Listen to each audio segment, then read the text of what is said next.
W123 Coupe has a shortened wheelbase and a lower roofline, so it's more of a compact car.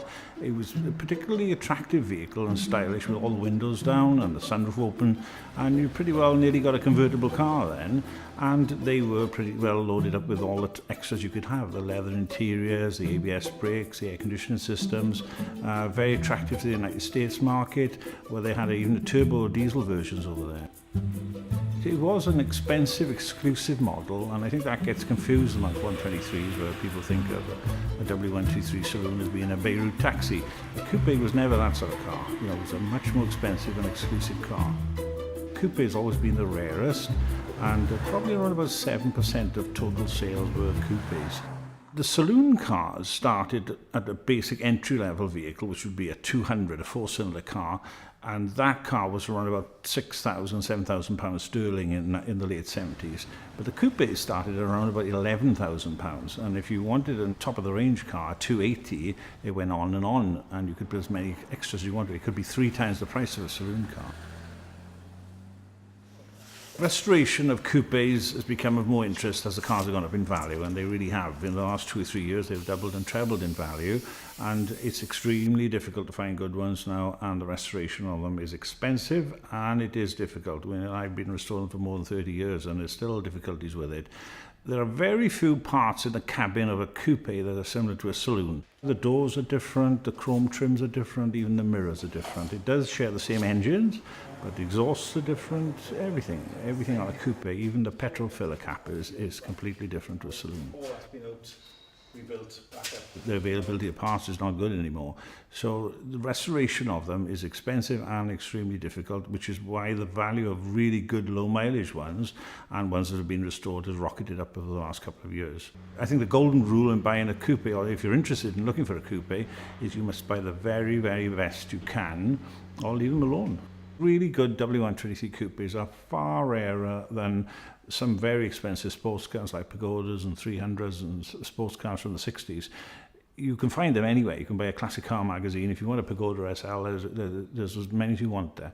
But to find a really beautiful coupe in either original mint condition, low mileage, or fully restored is extremely difficult. And that is one of the reasons that's pushing the values of them up now.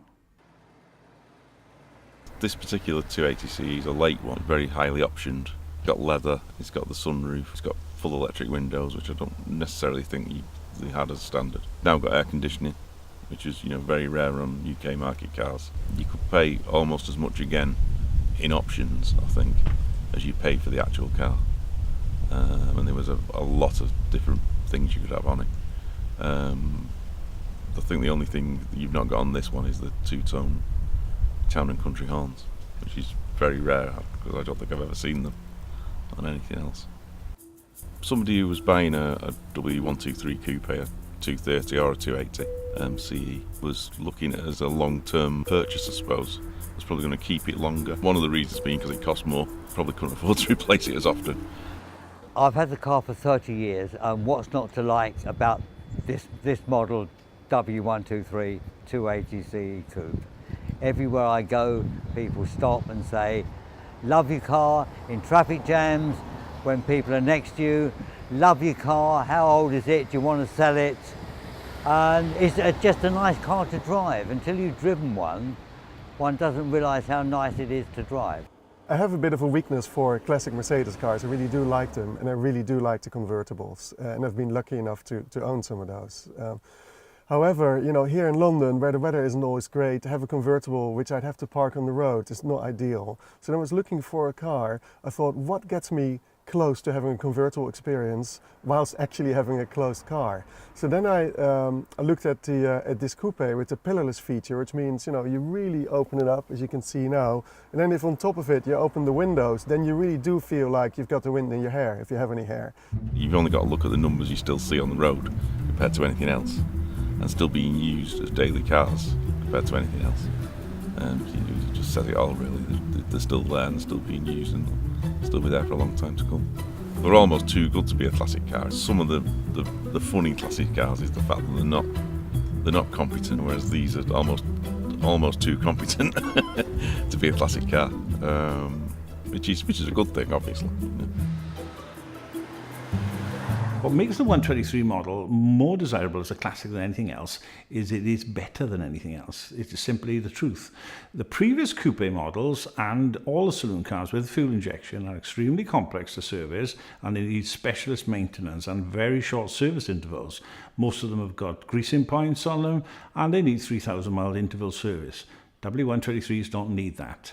And in comparison with the later cars that came after the 123, all those vehicles have electronic engine management systems which now are all failing and nobody can repair them and makes the cars worthless. So 123 sits in that strange era of cars which are superbly mechanically designed but didn't have any electronics in them. So the later cars now, as nice as they are problematic, that can't be fixed by hardly anyone. Even the main Mercedes dealers can't supply parts for them anymore. And the 123 sits there alone, is supremely reliable as long as it's properly maintained. And so that makes the value of a 123 and the collectability even more desirable.